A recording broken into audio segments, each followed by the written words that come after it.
Bonjour à tous et bienvenue sur le Modcast, le podcast des apéros Motion Design.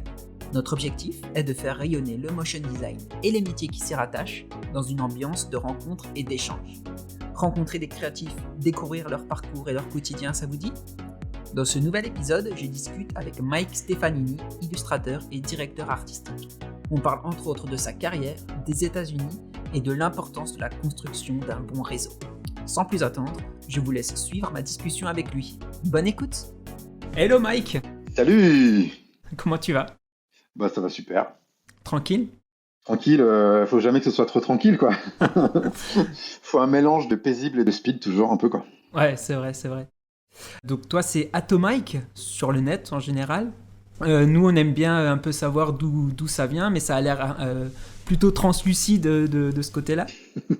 C'est un peu ton prénom du coup et c'est cette boule d'énergie un peu que tu représentes sur le net. Et ce côté très américain aussi assumé que tu montres. Est-ce que toi tu y es déjà allé du coup aux States ? Ouais, j'ai eu la chance d'y aller en 2016 et en 2017.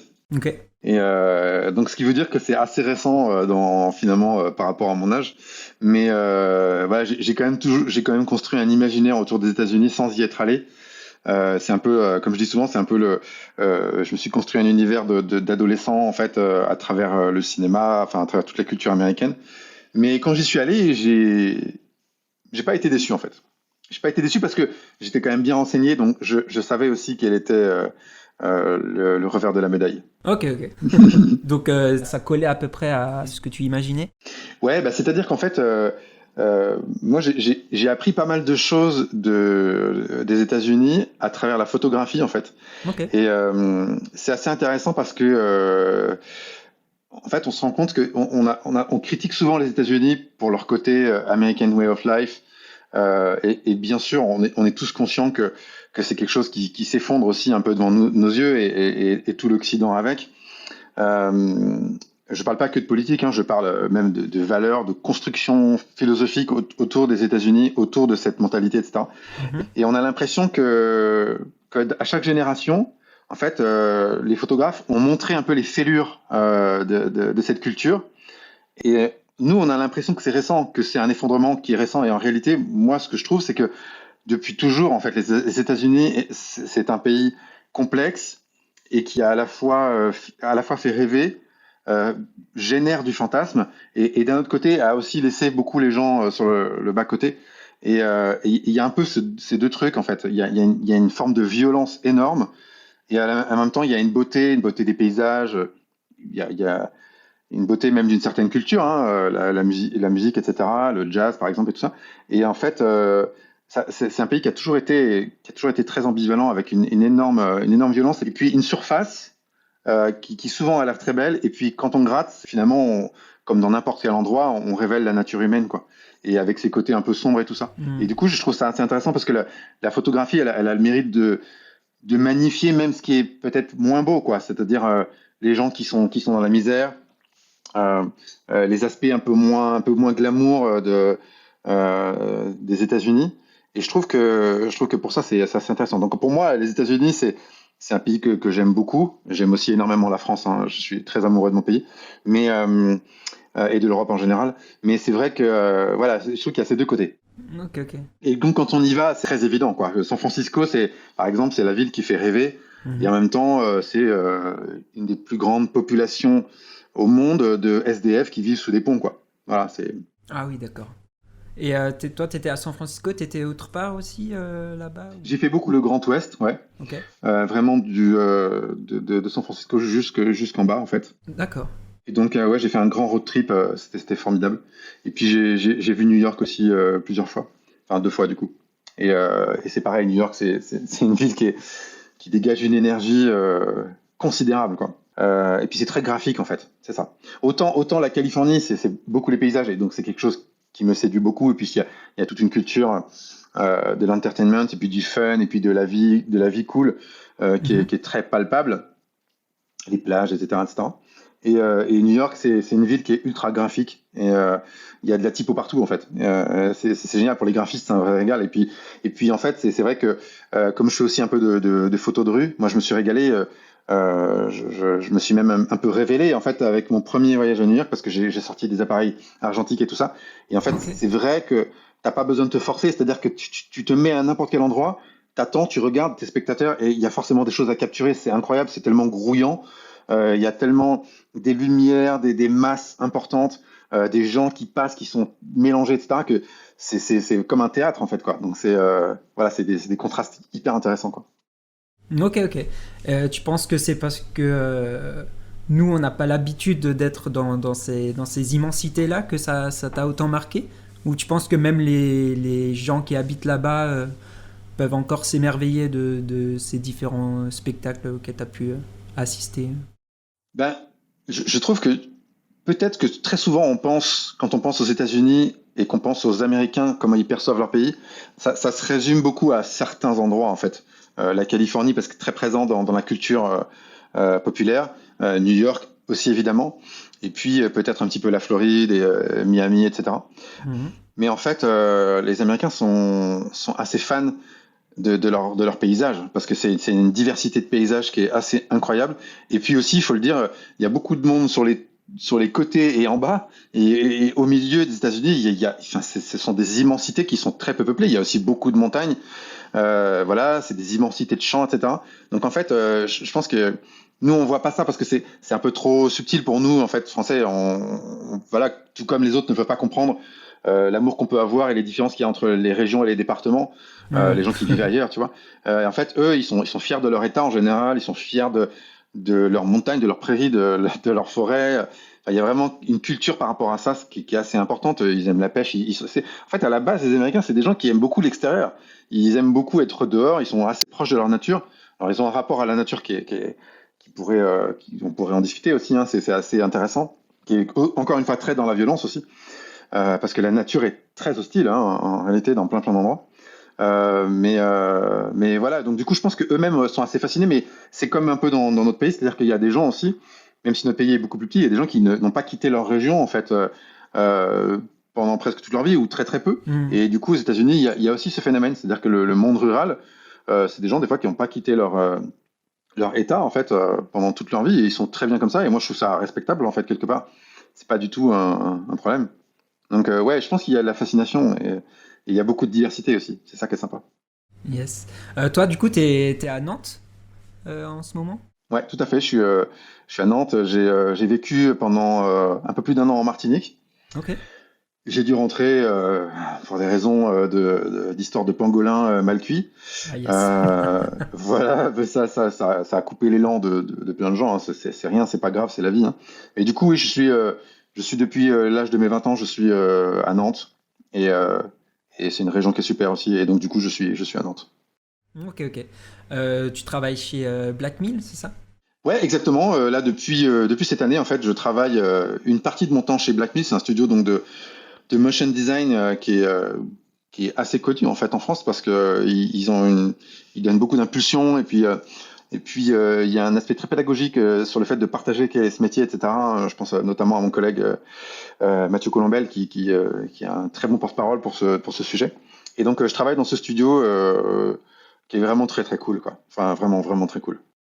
Ok, ok. Et quel est ton parcours, tout simplement, que ce soit de tes études et ton début de carrière jusqu'à maintenant? Euh, J'ai fait un BTS en communication visuelle. Et puis après, j'ai démarré assez rapidement en fait ma carrière. Je voulais pas être freelance au début, parce que j'ai une carrière essentiellement de freelance. Et d'ailleurs, je suis toujours freelance aujourd'hui. Hein. J'ai une partie chez Black Mill, une partie en freelance. Ok. Et puis, je consacre aussi pas mal de temps à l'enseignement dans les écoles d'art. Et donc, j'ai un parcours essentiellement de freelance. Au début de ma carrière, je voulais pas être freelance, ça me faisait très peur. Moi, je voulais rentrer dans un studio graphique, bosser pour l'édition. Voilà, faut comprendre aussi à l'époque, Internet était très récent. Mhm. C'était il y a une vingtaine d'années. Et en fait, on m'a contacté pour me proposer de faire une pochette d'album pour un groupe de rock à l'époque. Et ça a cartonné, ça m'a beaucoup plu. Et puis en fait, ça a été un peu un enchaînement. On m'a proposé une deuxième pochette à un autre groupe. Et puis voilà, c'était à l'époque, il y avait pas mal de CD encore qui sortaient. Mhm. Ouais. Et donc du coup, j'ai démarré comme ça. Donc au bout de deux, trois pochettes, je me suis dit bon ben, je pense que c'est clair, il faut que je me mette à mon compte quoi. Donc j'ai démarré comme ça ma carrière. J'ai fait beaucoup de pochettes d'albums. Beaucoup, beaucoup, beaucoup. J'ai démarré vraiment ma carrière en faisant énormément de pochettes d'albums pour des groupes très, très différents. Et donc, c'était un peu mon école, un peu, on va dire, parce que il fallait toujours se renouveler. Il fallait toujours, dans la direction artistique, il fallait toujours proposer des choses très, très, très, très variées et tout ça. Donc, moi, j'ai adoré. Donc, je faisais du découpage, je faisais des jeux d'ombre et de lumière. Je travaillais avec la nature. Enfin voilà, et puis des trucs au marqueur. Enfin, je faisais plein de trucs différents, du vectoriel, de la photo. Enfin, j'ai testé plein de choses et j'aime toujours ce côté-là, hein, d'ailleurs, un peu touche à tout, tester plein de trucs. J'aime toujours ça, même si ça se voit pas forcément beaucoup dans mon travail aujourd'hui. Donc j'ai démarré comme ça, puis après j'ai eu un parcours de freelance un peu classique, hein. J'ai fait de la direction artistique, j'ai travaillé pour toutes sortes de clients, de l'édition, j'ai fait de l'identité visuelle, j'ai fait du web à l'époque, j'en fais plus du tout aujourd'hui. Et puis j'ai commencé à faire un peu plus d'illustration. Et puis un jour, j'ai un peu, j'avais beaucoup de clients en direct en fait. Et puis ça commençait un peu à être difficile. Je passais beaucoup de temps sur les projets et je me rendais compte que la rémunération n'était pas toujours à la hauteur par rapport au temps passé. Ok, ok. Et donc j'ai un peu analysé ma situation et je me suis dit, ok, je vais essayer peut-être de développer plus l'illustration et de contacter les agences de publicité. Et donc j'ai opéré un virage comme ça assez progressivement. Et donc je me suis mis à travailler beaucoup plus l'illustration et mon style qui est visible aujourd'hui. Et j'ai travaillé pour pas mal d'agences de publicité sur des grands comptes. Et je fais toujours de la direction artistique, je fais toujours plein de choses très différentes, mais je le valorise pas de cette manière-là, c'est plus de bouche à oreille. Mais voilà, mais sinon essentiellement je suis connu aujourd'hui surtout pour mon travail d'illustrateur. Ok, ok. Et toi, du coup, parce qu'il y a quand même un pas entre le design graphique et l'illustration, tu as toujours dessiné, du coup, à côté? Je suis pas un très bon dessinateur en fait. Moi je suis vraiment un designer. Peut-être même plus qu'un directeur artistique en fait. Je redécouvre en fait cette définition du designer et en général, c'est vrai que le graphiste designer, hein, c'est la même chose, designer graphique en fait. Normalement, c'est celui qui est un peu en bas de l'échelle. Puis après, il devient directeur artistique. Puis après, il peut devenir directeur de création ou être un très très bon directeur artistique. Enfin voilà, il y a comme une sorte de hiérarchie. Et en réalité, moi, je refais un petit peu le chemin inverse. C'est-à-dire que je me dis, en fait, j'ai aussi vraiment un côté très designer. C'est-à-dire que j'aime vraiment me prendre la tête sur les images. Une fois que le problème a été réglé un petit peu en amont, qu'il a été un petit peu acté, quelle solution on allait apporter, j'aime bien juste me prendre la tête sur vraiment faire les images le mieux possible, voilà, dans le détail, etc. Et donc, pour répondre à ta question, c'est vrai que je suis pas un très bon dessinateur parce que je suis surtout un designer. Donc, j'ai un œil plutôt quand même de graphiste. Ok. Et donc, je suis arrivé à l'illustration par les outils de designer, hein, Illustrator. C'est-à-dire que à l'époque, moi, quand j'ai commencé à utiliser Illustrator pour faire de l'illustration vectorielle, c'était pas si répandu que ça, quoi. Aujourd'hui, c'est totalement un standard, même si ça bouge encore, hein. Mais on voit avec les iPads et tout ça. Donc, en fait, j'utilise un peu mes connaissances de designer et je suis devenu illustrateur. Et j'ai jamais l'impression d'être à 100% vraiment un illustrateur, comme d'autres peuvent l'être, et qui sont peut-être, tu as des illustrateurs qui sont incapables de dessiner un logo Ouais. ou de faire de la mise en page ou voilà, parce qu'ils sont très très bons dans l'illustration, c'est-à-dire d'un point de vue aussi de la réflexion, c'est-à-dire qu'ils sont capables de trouver une image qui correspond à un sujet et ils ont une polyvalence dans le travail d'illustrateur. Moi, je suis moins comme ça, j'ai vraiment un style que je développe lentement, mûrement, à travers les années, etc. Et j'ai toujours ce côté très designer, je fais toujours des identités visuelles. C'est quelque chose que j'adore faire d'ailleurs, des identités visuelles, de la mise en page, enfin vraiment des sujets qui sont vraiment des sujets de graphisme et de DA, quoi. Donc Ok. voilà, j'ai orienté comme ça tout doucement et voilà, et il y a des fois où je me dis ah mais si je pouvais faire que de l'identité visuelle, je serais vraiment heureux. Puis après je me dis ah mais si je pouvais faire que de l'illustration, je serais vraiment heureux. Et puis si je pouvais faire que de l'enseignement, je serais heureux. Et en fait, je me rends compte que je pense que dans les carrières créatives, c'est difficile de se fermer. En fait, c'est pour ça d'ailleurs que c'est très difficile des fois de trouver sa place dans une entreprise. Et tu vois, quand on aime faire plein de choses différentes, quand on aime tester, euh, la position de freelance, elle est bien pour ça. Et là, pour le coup, moi, chez Black Mill, je peux totalement m'exercer à faire des choses différentes. Je me sens bien à ma place, quoi, par rapport à ça, quoi. Ok, ok, ça marche. Du coup, ouais, avec ta carrière de plusieurs dizaines d'années, deux en fait, euh, Le dinosaure. est-ce que tu aurais un secret pour se renouveler sur la longueur d'une carrière? Euh, J'imagine que l'une des clés, c'est de changer, d'évoluer. Ton style, il a évolué, tes envies ont évolué au fur et à mesure des années. Mais est-ce qu'il y a quelque chose de plus important encore que ça? C'est une question qui est très intéressante et je me pose la question tous les jours. C'est-à-dire que très sincèrement, il y a une part de mon parcours que je suis capable d'analyser et je vois avec l'expérience qu'il y a des choses qui marchent et des choses qui ne marchent pas. Et il y a une part, comment dire, d'analyse de ma carrière que je ne peux pas vraiment expliquer. Je considère que j'ai beaucoup de chance en fait. Vraiment. C'est très clair de pouvoir faire ce métier et qui me semble dans une certaine mesure superflu. C'est-à-dire que si demain j'arrête de travailler, je manque à personne en réalité. Je veux dire, le truc continue et voilà. Et c'est très bien comme ça. Et ça donne sa valeur, sa saveur même, j'ai envie de dire, toute particulière à ce métier, quoi. Mhm. Mais alors, une des clés, bah, je dirais, je vais pas répondre sur des trucs qui sont forcément tout de suite très professionnels, mais je pense que le fait d'être encouragé par mon entourage, déjà, moi, ça m'aide beaucoup, à commencer par ma femme, par exemple, qui me comprend très précisément, qui sait comment je fonctionne, et donc du coup, c'est vrai que ça m'aide énormément, parce que être freelance, ça demande de travailler beaucoup, donc si en couple, c'est difficile de voir l'autre beaucoup travailler, si c'est difficile à accepter, forcément, c'est difficile de se sentir à sa place. C'est quand même quelque chose d'important, la Mhm. balance entre la vie privée et le travail. Donc déjà, ça pour moi, en tout cas, dans mon cas, c'est vrai que ça, c'est quelque chose qui m'a énormément aidé, quoi. Ok. Voilà, cette compréhension. Après, euh, je pense que la clé pour durer longtemps, c'est vraiment de travailler son réseau. C'est-à-dire d'être en permanence, pas dans un état d'esprit de commercial qui a toujours quelque chose à vendre et qui a un esprit mercantile et qui veut retirer la substance de quelqu'un, tu vois, à ses profits, etc. Mais plus dans le sens que c'est un métier qui nous le permet, c'est-à-dire que on a des choses sur quoi discuter vraiment. En fait, les choses qu'on produit, les images. Mhm. La plupart du temps, les autres créatifs sont aussi des gens qui ont une forme de sensibilité, de subtilité dans la manière dont ils appréhendent le monde. Et en fait, avec tous les cœurs de métier autour de la créativité, je pense que c'est intéressant en permanence s'intéresser aux autres, de poser les bonnes questions. Et voilà, par exemple, je donne un exemple très concret, mais euh, si quelqu'un un jour vous envoie un mail et vous dit ah, j'aime bien ton travail, c'est super et tout, plutôt que de dire merci, bonne journée, un truc de base, c'est poser une question en fait. Et voilà, moi je pense que souvent la clé du réseau et la clé de la réussite, c'est un véritable intérêt pour la personne qui vient vers toi ou même quand c'est toi qui vas vers quelqu'un.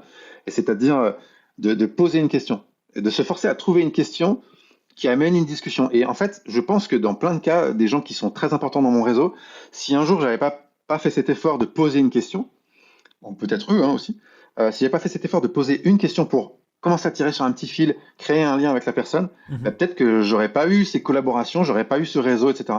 Donc Ok. voilà, donc c'est pas en fait de se concentrer à un moment précis de son temps, de sa semaine ou de son mois sur ah il faut que je réseaute.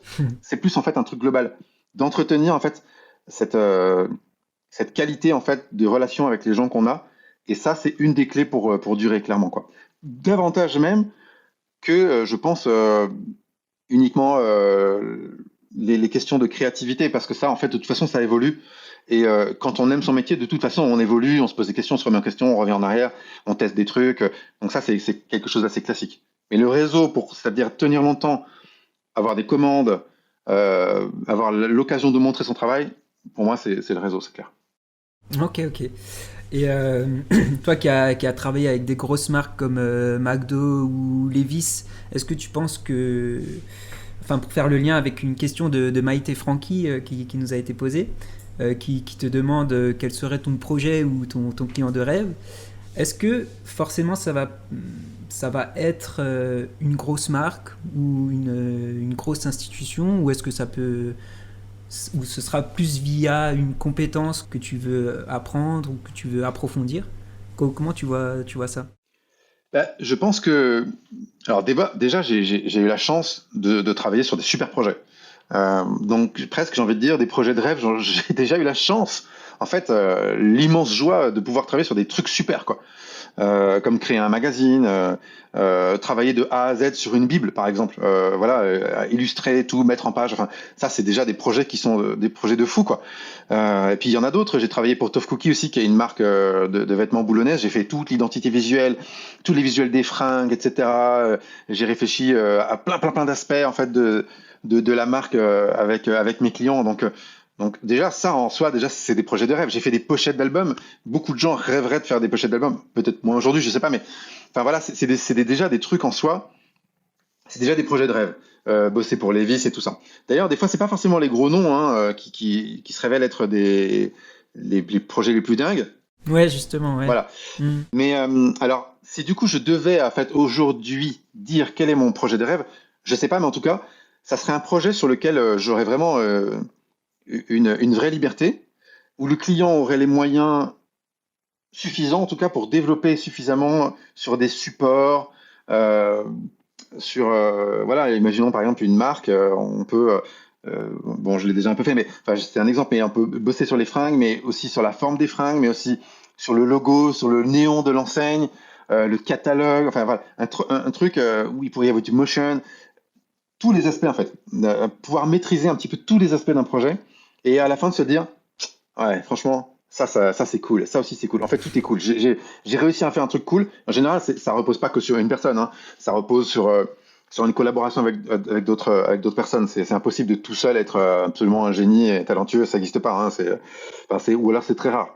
Mais voilà, donc je pense que c'est plutôt voilà le projet de mes rêves. J'ai pas de marque précise. Bien sûr, il y a des marques que j'adore, comme tout le monde. Je rêverais de bosser pour Vans un jour, ou des marques cool dans ce genre. Mais des fois, les marques cool, ça peut être là où on les attend le moins, quoi. On sait qu'à la fin, en fait, que c'était des trucs cool, quoi. Oui, c'est vrai. C'est vrai, c'est avec le recul souvent que tu te dis ça. Donc c'est plus un concept global, quoi, un peu multi-support sur un thème Ouais, c'est ça. quelconque qui... Après, je rêverais de bosser pour le cinéma. Je rêverais de bosser pour, tu vois, par exemple, je suis très très fan de voitures américaines. Je rêverais de bosser sur un sujet comme ça. Pourquoi pas. Voilà, ça peut être des sujets pour lesquels aussi j'ai une sensibilité. Enfin, ça fait partie de ma culture, quoi. Ou alors, ça peut être aussi le projet derrière. Ça peut être aussi les gens avec qui tu bosses, quoi. C'est-à-dire que si les gens sont très très cool et qu'ils sont ouverts d'esprit et que en fait ils te boostent et toi tu les boostes, tu vois, il y a une sorte de cercle vertueux comme ça où en fait et du coup il y a une évolution et tu pousses tu pousses la créativité plus loin que si tu avais été tout seul et si les gens sont fermés en fait. Ça c'est génial aussi, quoi. Hmm. Ok, cool. On parle des marques. Du coup, il y a Théo Rézouf qui nous demandait quels outils et quelles démarches t'ont permis de travailler avec des marques au début de ta carrière. Ce qui a déclenché un peu les choses, me semble-t-il, c'est que je me souviens plus pour quel projet c'était, mais je pense que j'avais commencé à bosser pour une belle marque.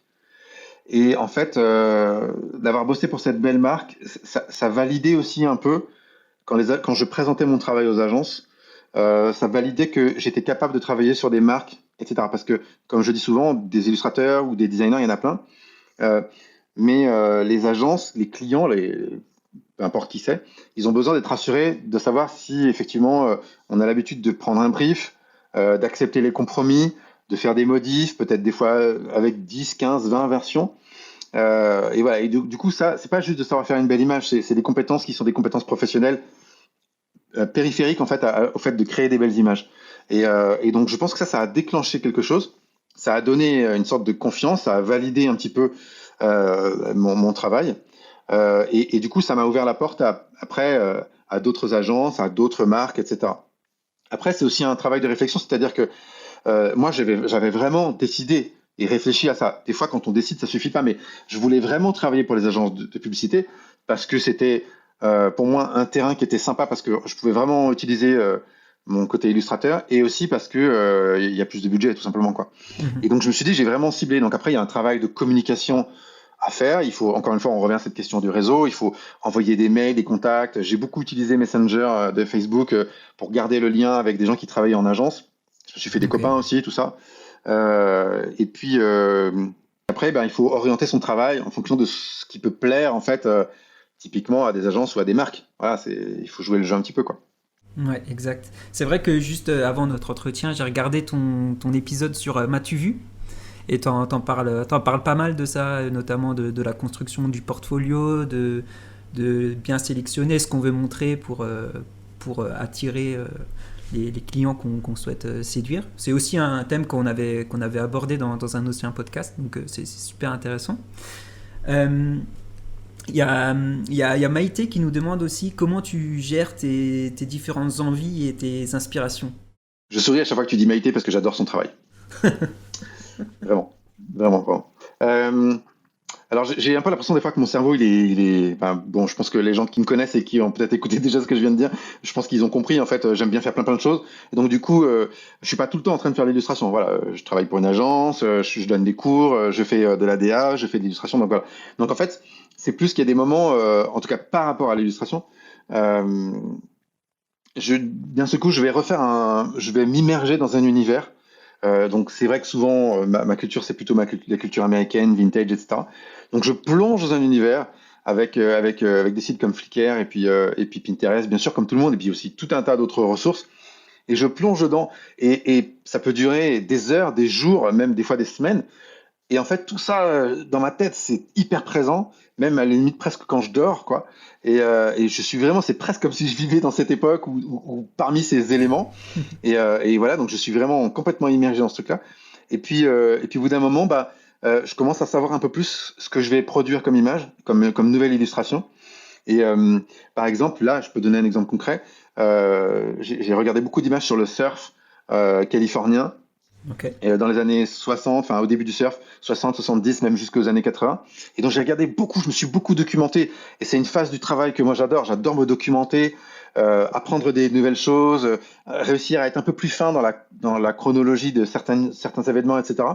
Et du coup, il y a un peu plus d'exactitude comme ça pour moi, en fait, dans ce que je vais produire, même si ça se voit pas dans l'illustration finale. Et donc tous ces éléments-là font qu'à un moment, bah, je commence à dessiner mentalement dans ma tête une illustration, un univers, je commence à mélanger des images, des trucs. Et puis après, bah, je commence à faire des croquis et ça donne après une illustration. Donc en général, il y a une phase de croquis qui est pas très poussée. Par exemple, quand on voit les dessins de Cruciforme, je veux dire, elle dessine, c'est déjà, enfin voilà, elle a une qualité de trait. Déjà en soi, ces dessins, même en croquis, ils sont formidables. Moi, je suis pas du tout aussi fin. Donc des croquis. Après, je commence à dessiner dans l'Illustrator avec quelques petites références de photos à droite à gauche, etc.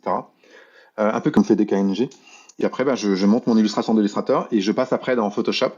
Et je retravaille un peu les calques pour ajouter du bruit, des textures, certaines irrégularités, peut-être changer des couleurs, rajouter de la lumière. Enfin, voilà, c'est la dernière phase. Et donc ça c'est un peu le processus. Et donc des fois, c'est pour ça que moi je suis assez lent et je suis pas très productif parce que j'ai besoin d'emmagasiner beaucoup de choses.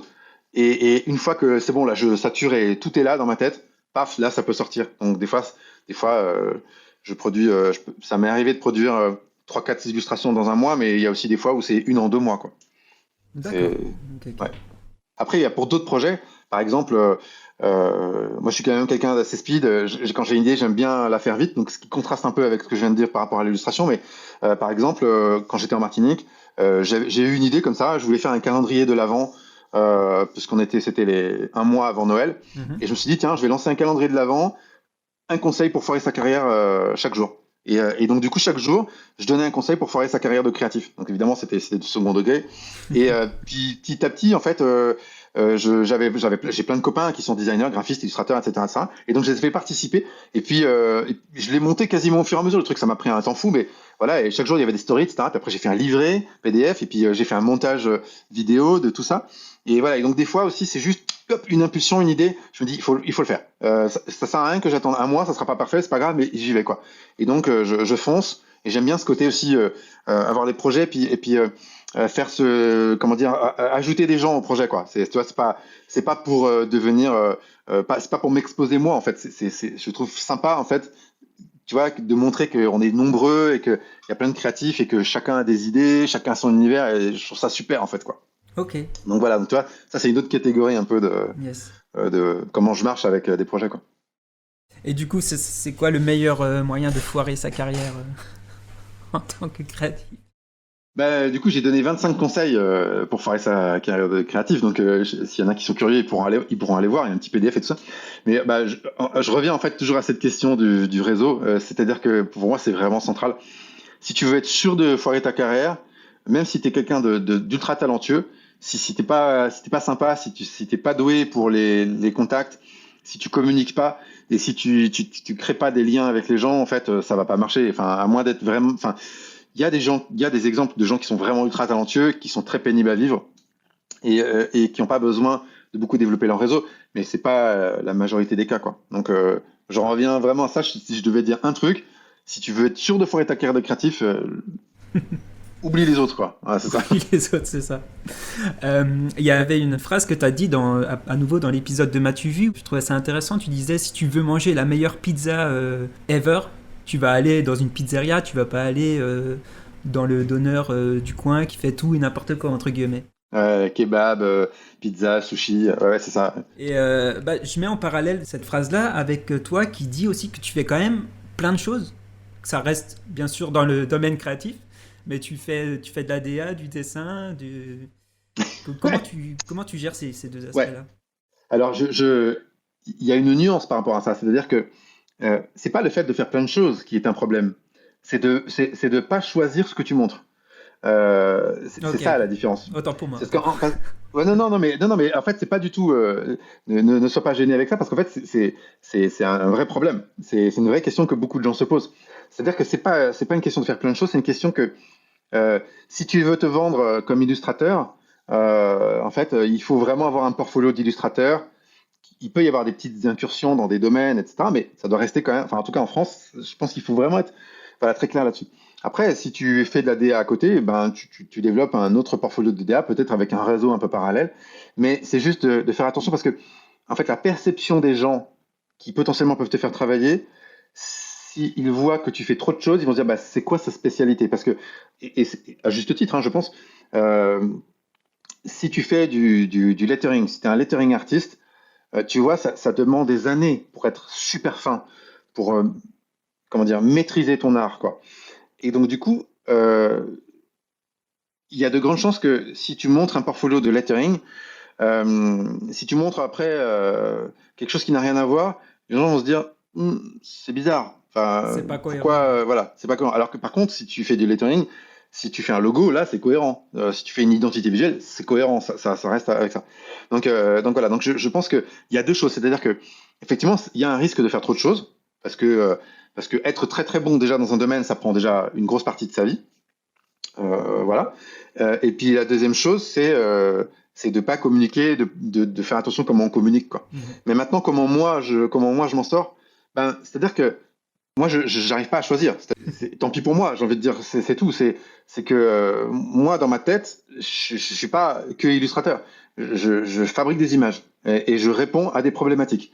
D'ailleurs, la plupart des illustrations que je crée, là, les dernières en tout cas, quand c'est des paysages, etc., c'est pas forcément pour des clients, c'est juste moi, je développe mon style en fait. Après, des clients vont me demander de faire des trucs et tout ça.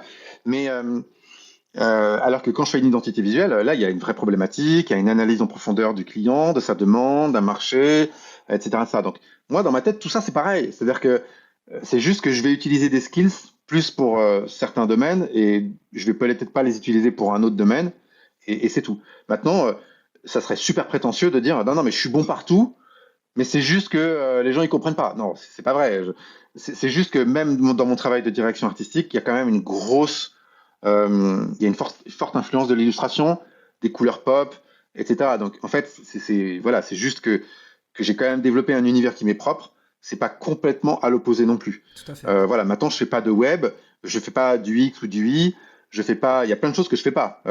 Donc j'ai quand même choisi quelques secteurs. Je n'anime pas, par exemple, j'ai beau travailler dans un studio de motion design, je n'anime pas. En fait, je pense que je suis un bon crafter. C'est-à-dire que je sais pousser les images, en tout cas selon moi, j'essaie de les pousser à la meilleure qualité possible. Et voilà. Mais après, j'aime enseigner parce que j'aime transmettre aussi. Et puis de temps en temps, j'aime faire des projets qui permettent de mélanger un peu plein de trucs. Voilà, c'est la richesse d'un travail de créatif. Après, tout le monde n'est pas comme ça. Il y en a qui aiment faire que de l'illustration. Et moi, je trouve ça formidable.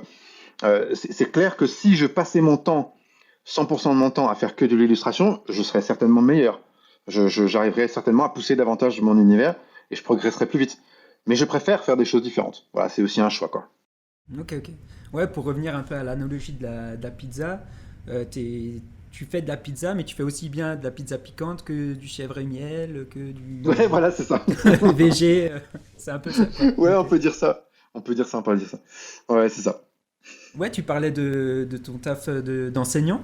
Il y a du coup Maïté à nouveau qui nous demande est-ce que tu as déjà pensé du coup à coacher ou à accompagner des créatifs au-delà de l'étudiant?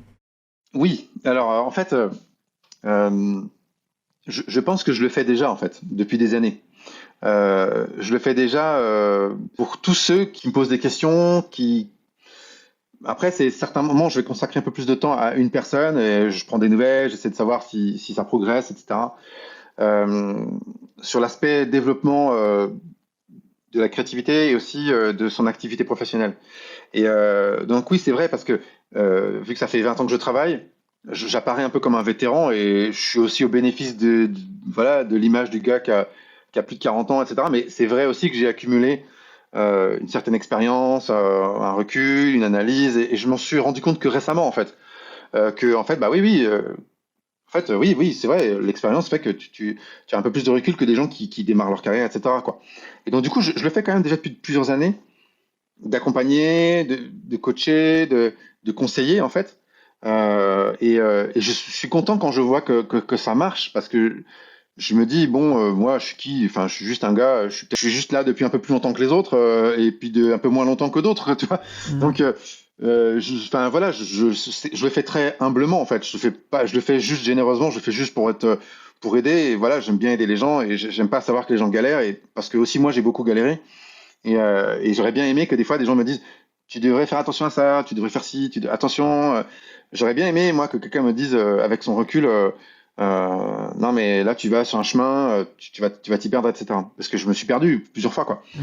Et donc du coup j'essaye modestement moi de le faire pour les autres. Alors après de là à passer, alors quand je suis prof, bah je le fais naturellement parce que il y a pas que tu n'es pas, c'est pas que en fait, enfin moi je vois pas l'enseignement dans une discipline artistique comme juste il y a le maître qui parle, les étudiants ils se taisent, ils font voilà et puis ils attendent la sanction du maître pour savoir s'ils ont bien bossé ou pas. Moi je fonctionne pas du tout comme ça. Mes étudiants peuvent le dire. Je considère vraiment d'égal à égal.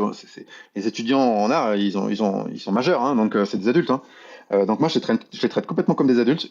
Il y a une vraie confiance qui s'installe. Il faut toujours un temps pour faire connaissance, parce que je suis un petit peu folklorique parfois. Donc des fois, je dis, mais qui c'est ce mec? Il est bizarre et tout.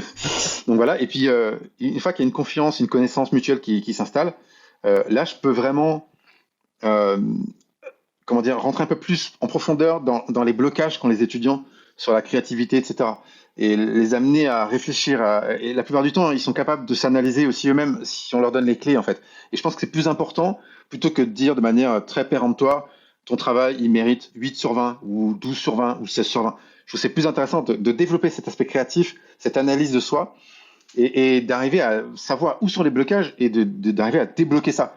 Et donc, du coup, de fait, je le fais avec les étudiants et j'essaye de le faire avec les autres. Et j'ai des anciens étudiants que j'ai eu il y a 8 ans qui continuent de me demander mon avis sur un devis, sur des fois leur carrière, ils sont un peu perdus, etc. Et des fois, je me dis, ils sont mignons, je les kiffe, mais je me dis, ça se trouve, ils sont capables de répondre à ces questions, ils sont mieux placés que moi, ils ont déjà eu des belles expériences, etc. Mais voilà, et donc souvent, en fait, les réponses, les gens les ont. Mais il faut les amener à, tu vois, il faut les amener à comprendre, en fait, d'eux-mêmes ces trucs-là, Ouais, quoi. ouais, ouais. Alors après, pour répondre précisément à la question de est-ce que j'aimerais faire de l'accompagnement et coacher les gens, je sais pas parce que moi je trouve qu'il y a beaucoup de charlatans sur Internet et il y a beaucoup tu sais, on voit tous sur nos fils des trucs sponsorisés, des gens qui te disent téléchargez mon PDF gratuit en 10 points pour découvrir comment réussir sa carrière. Et voilà, et puis bien sûr, toi, comme un neuneu, tu cliques, tu mets ton adresse mail et tu reçois des newsletters à tous les jours jusqu'à ce que tu te désabonnes. Et souvent, c'est vide. Souvent, je trouve que c'est assez creux. Et puis en plus, des fois, c'est des mecs qui ont 3 4 ans d'expérience tu vois, qui te disent ça et tu te Ah dis, oui. bon, je sais pas, tu vois, ils te disent des trucs, ils enfoncent des portes ouvertes, ils te disent des trucs qui sont tellement évidents. Alors, j'ai pas très envie de me retrouver dans cette situation. Donc en fait, je voudrais le faire sans que ce soit les gens qui me payent, en fait. Je voudrais pas que les gens se sentent obligés de me payer, ou alors il faudrait une somme vraiment dérisoire. je veux pas que les gens me payent. Donc, si je le fais un jour, faut que je trouve un modèle qui fonctionne. Ah yes. Parce que je veux que les gens qui galèrent, je veux que leur premier pas, c'est de se dire qui peut m'aider. Et peut-être c'est cette personne-là, mais je vais pas déjà commencer par débourser de l'argent, parce que si c'est naze, voilà. Et donc, du coup, pour travailler vraiment aussi cette confiance, ça veut pas dire que c'est pas monétisable, mais euh, j'ai pas trouvé encore le modèle qui fonctionne pour pas faire comme tout le monde en fait et pour pas avoir l'air prétentieux et enfin voilà. Ok, ok. Ouais, tu parlais des étudiants qui peuvent se perdre et même toi qui t'es perdu au cours de ta carrière. Quels sont les déclics qui permettent de se recentrer, de prendre un peu de recul sur tout ça, peut-être des angoisses qui n'ont pas lieu d'être au final et qu'on s'impose à nous-mêmes tout seul? Comment on peut prendre ce recul un peu facilement? Alors je pense que la première chose, c'est que si on peut, il faut savoir s'arrêter.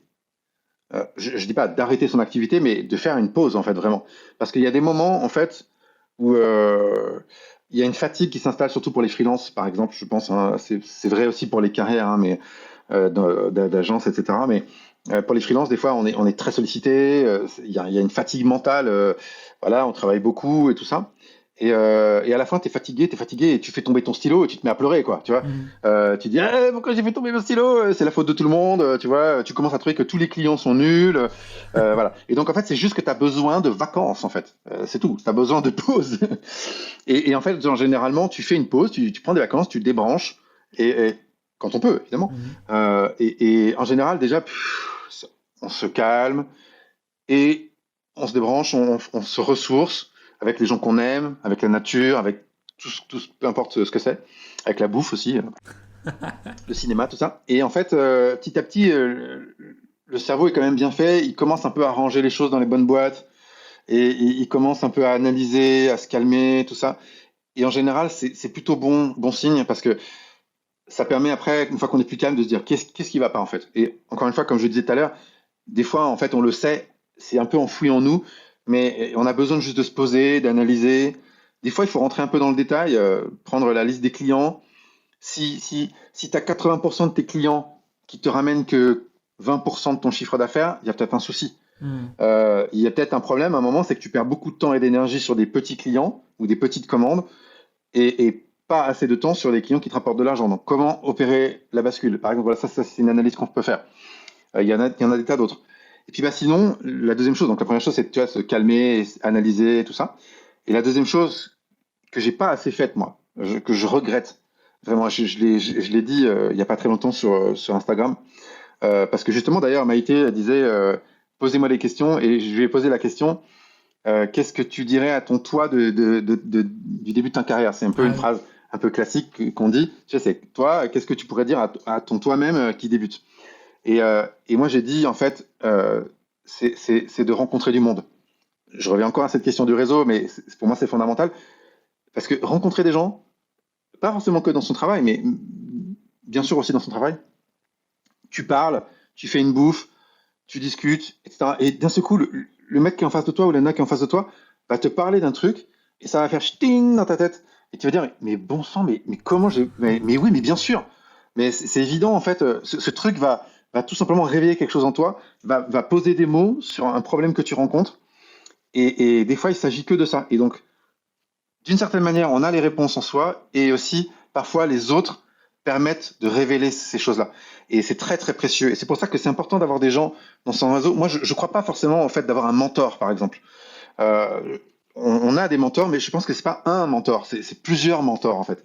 Ok. On a plein de mentors, on a plein de maîtres, et ça change tout au long de sa carrière. Et des fois, ça peut être des gens plus jeunes que soi, ça peut être des gens qui sont pas dans le même métier, etc. Et donc, c'est important de rencontrer des gens, de discuter, etc., de parler de son travail, même des fois, c'est informel. Et les gens, en fait, les autres, souvent, ils ont cette capacité de dire des choses et d'avoir un recul qui va faire que d'un seul coup, ça va devenir une évidence.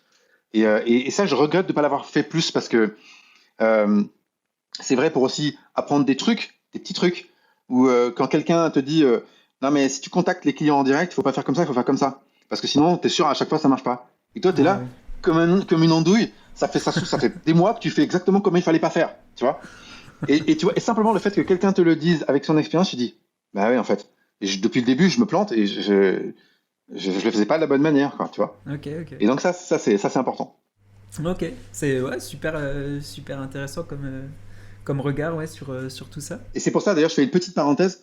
C'est pour ça que je pense que même quand on est un freelance, qu'on a ça dans le sang et que voilà, je pense que vraiment, je pense que c'est intéressant de temps en temps d'aller faire des missions en agence, soit en tant que freelance, soit peut-être une année de temps en temps faire une pause et te dire tiens, je vais peut-être rejoindre un, un studio ou pour peut-être m'immerger dans un autre univers avec d'autres gens qui ont d'autres réflexes, qui ont d'autres méthodes de travail, qui ont un autre vocabulaire, qui ont d'autres manières d'utiliser les logiciels, etc. Et des fois, en une semaine, des fois même en une journée, on apprend plus qu'en un an, quoi.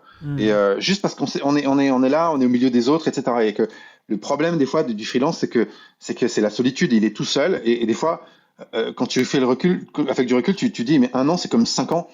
Et qu'est-ce que j'ai fait là, tu vois? Et moi, c'est vraiment ça qui s'est passé pour moi. C'est que pendant des années, j'ai bossé, vraiment, mais j'arrêtais pas. Je voyais pas de monde, j'étais pas prof à l'époque, et en fait, j'ai tout fait un peu. Je me rendais pas compte et je me suis dit, faut que je sorte, faut que je vois du monde. Maintenant, faut que j'arrête. Et ça a vraiment créé complètement un réveil chez moi, quoi. Ok. Et le Mike que tu vois devant toi aujourd'hui, c'est pas celui d'il y a 15 ans en fait, ou même 10 ans. Ok, ok.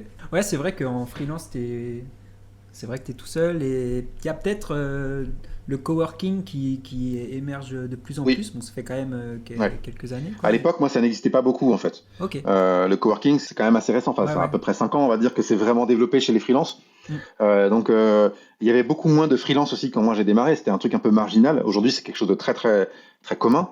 Donc oui, c'est vrai que c'est super. Moi, j'encourage aussi les gens. Tu as tout à fait raison de le souligner. J'encourage aussi vraiment les gens à faire du coworking, mais même si c'est pas toute la semaine, Oui, peut-être 2 jours par semaine.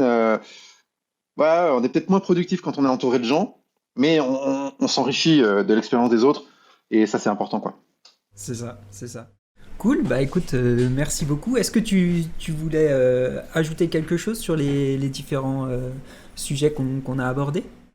Moi, ce que je peux te dire, c'est que euh, là, il y a une crise qui est difficile pour tout le monde. Et faut pas faire semblant sur les réseaux que tout va bien et qu'on est plus fort que les autres, parce que c'est aussi, ça crée une sorte de ressentiment pour ceux qui galèrent.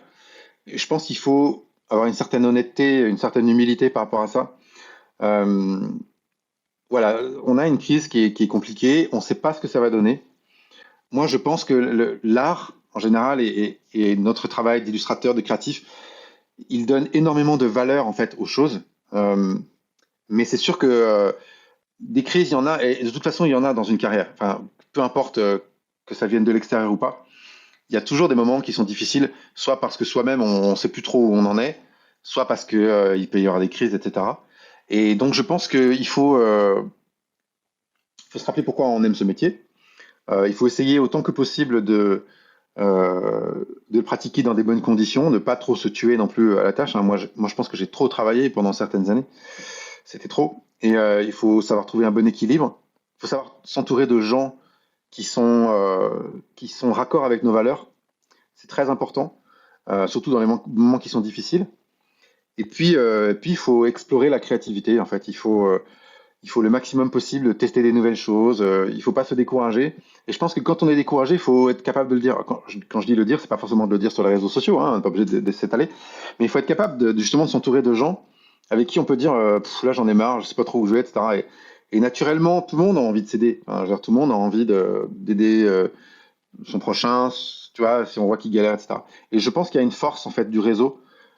Décidément, hein, je parle beaucoup de ça, mais je pense qu'il y a une force du réseau vraiment parce que au-delà de ce qu'on crée, ce qui permet de tenir, c'est vraiment ça, c'est le rapport entre les gens. Parce que ce qu'on produit aujourd'hui, enfin, je veux dire, honnêtement, dans 5 ans, 10 ans, 15 ans, 20 ans, qui s'en souciera? Je veux dire, peut-être il y aura peut-être quelques trucs qui vont marquer un peu, mais voilà. Enfin, je veux dire, il faut avoir une juste estime de ce qu'on fait, en fait.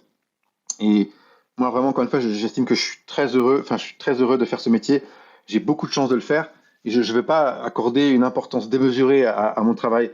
Je ne fais pas des vaccins, je ne trouve pas le remède contre le cancer, je ne suis pas pompier, je ne suis pas plein d'autres métiers qui sont tellement plus utiles à la société. Et sans être dans le syndrome de l'imposteur, euh, je pense qu'il faut aussi être capable de comprendre ça, quoi. Et voilà. Et donc, du coup, Moi, je pense que pour tenir, il faut s'entourer des gens, il faut rencontrer des gens. Et voilà, et c'est ça qui fait que on progresse, en fait, aussi humainement parlant. Les images qu'on a produites, je suis sûr que des gens qui nous écoutent, ceux qui ont déjà quelques années de carrière, ils savent très bien que les images qu'ils ont produites au début, déjà, ça y est, elles ont disparu. Elles ont disparu d'Internet, elles ont disparu, plus personne ne s'en souvient, ou quasiment. Alors t'imagines, moi, qui bosse depuis plus de 20 ans, enfin, je veux dire, il y a quasiment rien de mes premières années qui est toujours là, et c'est pas grave, en fait. Voilà. Et donc, c'est pour ça que je me dis que ce qui est important, c'est plutôt, voilà, les relations qu'on a avec les autres, comment on s'encourage et tout ça, et comment on essaie de se trouver des solutions les uns pour les autres. Et pour moi, ça me semble plus important. Même si, bien sûr, c'est important aussi ce qu'on produit, hein, c'est pas à dissocier, quoi. Ok, ok. Bah, super, super message de positivité et d'espoir en tout cas pour ce qui est à venir. J'espère. C'est vrai que tu as abordé le sujet des réseaux sociaux où on montre un peu toujours le meilleur côté de ce qu'on fait ou même de ce qu'on vit. Ça peut être le prochain épisode du podcast justement, donc ce sera intéressant à suivre prochainement. Ben, tu vois, moi, je me dis, en fait, c'est compliqué parce que moi, en général, quand je prends la parole sur les réseaux sociaux, c'est pas pour plomber l'ambiance, quoi. Oui, Tu vois, c'est pas pour dire que je vais pas bien. J'ai pas besoin de m'épancher, tu vois. Voilà. Donc, je veux quand même montrer une facette positive et optimiste de moi-même et de mon travail. C'est aussi, ça se voit aussi dans ce que je produis. Et en même temps, voilà, il faut aussi, il faut pas en faire trop, quoi. Je sais pas comment expliquer, mais tu vois, je pense que c'est important d'être optimiste, positif, etc. Mais peut-être que quand ça va pas, ça sert à rien de faire semblant. Il faut peut-être juste pas s'exprimer, en fait. Voilà, c'est ça. Il faut peut-être juste ok. aller plutôt se réfugier chez ses amis.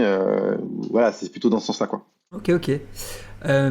Au niveau de tes projets à venir, est-ce que tu peux nous teaser quelques trucs qui vont arriver bientôt? Non. Ok.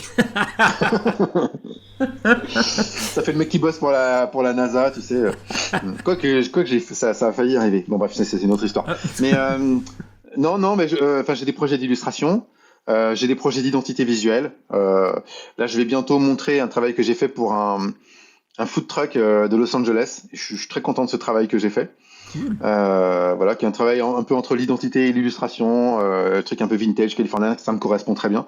Donc voilà. Et puis sinon, ouais, des identités visuelles, pas mal d'identités visuelles en fait. J'en fais pas mal en ce moment et j'aime beaucoup ça. Et sinon, il y a plein de trucs, il y a des illustrations qui sont un petit peu en cours et tout ça, mais s'il y a peut-être des trucs, mais c'est trop tôt pour en parler. Ok, ok, ok, ça marche. Est-ce que tu aurais une œuvre à nous partager? Une œuvre, que ce soit récent ou ancien, qui t'a donné envie qui t'a motivé à faire ce que tu fais aujourd'hui? Ah, c'est une bonne question ça. Euh, Il y a plein de gens qui m'inspirent sur les réseaux sociaux, enfin sur Instagram. Il y a plein de comptes que je trouve absolument incroyables. Est-ce que je vais réussir à en sortir un ou deux comme ça? Je sais pas. Sinon, c'est vrai qu'en général, moi, je... ça, c'est important dans le quotidien de voir ce que les autres font, etc. Mais c'est vrai que moi, en général, j'ai souvent tendance, c'est pas que ça m'inspire pas, c'est pas que ça ne m'influence pas, mais j'ai souvent tendance à revenir plutôt en arrière dans mes inspirations et dans mon univers, mon ADN. Et donc, c'est vrai que c'est beaucoup le cinéma, euh, le packaging américain, la culture de l'entertainment, euh, toutes les identités visuelles américaines de paquets de bonbons, de packaging de céréales, du milieu automobile aussi.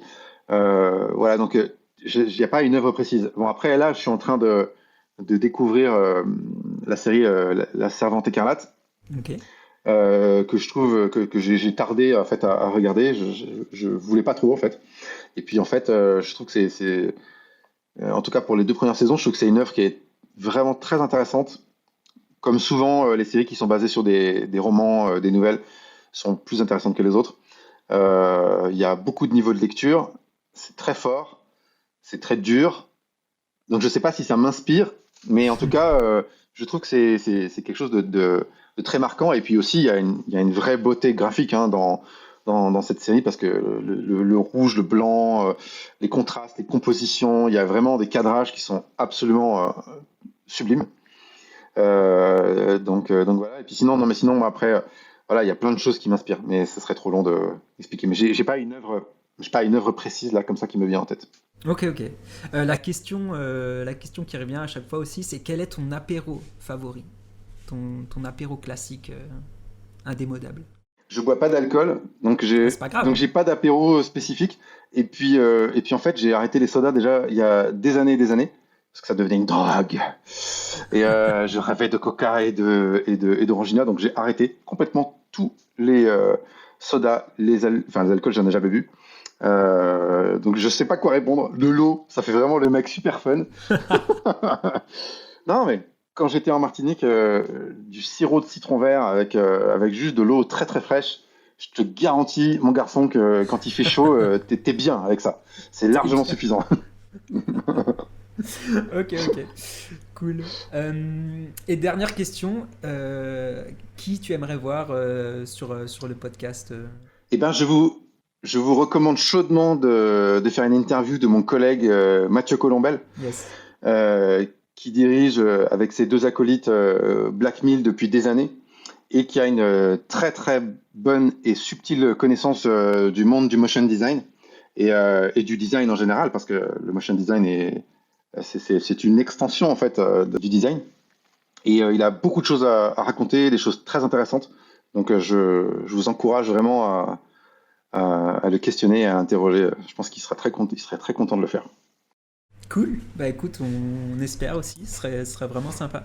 Je te remercie beaucoup, Mike, de nous avoir accordé de ce temps-là. Merci à vous, c'était super. C'était vraiment très, très intéressant d'avoir un peu ton retour Je sur suis tout très ça. bavard. Mais c'est cool. Franchement, c'est très, très, très cool. Merci beaucoup.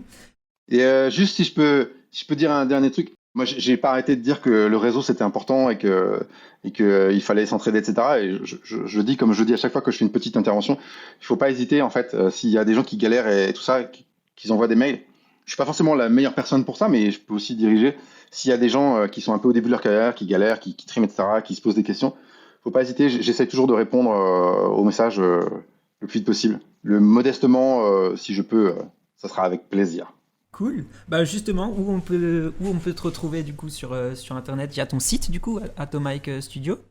Ouais, c'est ça, atomic-studio.com. Mhm. Sur Instagram, avec le même nom. On me retrouve sur Facebook aussi, sur Behance, et puis sur LinkedIn aussi. Parce que LinkedIn, il faut pas oublier, c'est une super plateforme aujourd'hui pour communiquer. Là encore, petit témoignage, j'ai publié exactement la même chose sur Facebook et sur LinkedIn. Je crois que je suis à plus de 300 likes sur LinkedIn en 24 heures. Ah yes. Et qu'une quarantaine sur Facebook. Alors, ils font que les algorithmes ne fonctionnent pas de la même manière, mais il y a vraiment un truc très très cool avec LinkedIn. Regardez bien ça de près parce que c'est une plateforme qui est très intéressante pour montrer son travail, s'exprimer aussi sur le métier. Moi, je conseille à tous les créatifs de bien se pencher sur la question. Ok, ouais. Trop souvent sous-coté LinkedIn, ouais, c'est vrai qu'on n'imaginerait pas ça comme ça. Mais c'est intéressant à savoir. Carrément. LinkedIn. Cool. Bah écoute, encore une fois, merci beaucoup. C'était super, super cool. Merci à vous. Et si une fois on a l'occasion de se recroiser, ne serait-ce que un Motion prochain, ou si tu passes à Strasbourg, hein, n'hésite pas, on est là. Avec plaisir. Belle ville, Strasbourg. Très belle ville, ouais. Vraiment très cool. Merci à vous. Merci beaucoup pour ce temps que vous m'avez laissé pour m'exprimer en long, en large, en travers. Merci à toi. À bientôt. Salut. Ciao, ciao. Ciao.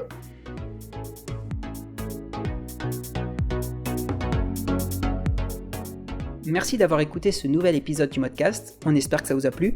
Un grand merci à tous ceux qui nous soutiennent et particulièrement à Tristan Le Panier qui a composé la musique de ce podcast. Je vous invite à aller le suivre sur son SoundCloud, Tristan-Le Panier, pour découvrir toute l'étendue de ses talents. Merci encore à notre invité de nous avoir donné de son temps pour cet épisode et pour toutes les infos qu'il nous a partagées. N'oubliez pas d'aller le suivre sur ses réseaux. Quant à nous, retrouvez les apéros Motion Design sur Facebook @apéromotiondesign, sur Instagram @apéromotiondesign et sur Twitter @apéromotion. Sur ce, je vous dis à bientôt et restez attentifs pour découvrir de nouveaux quotidiens et parcours de créatifs dans un nouvel épisode du Modcast. Ciao ciao!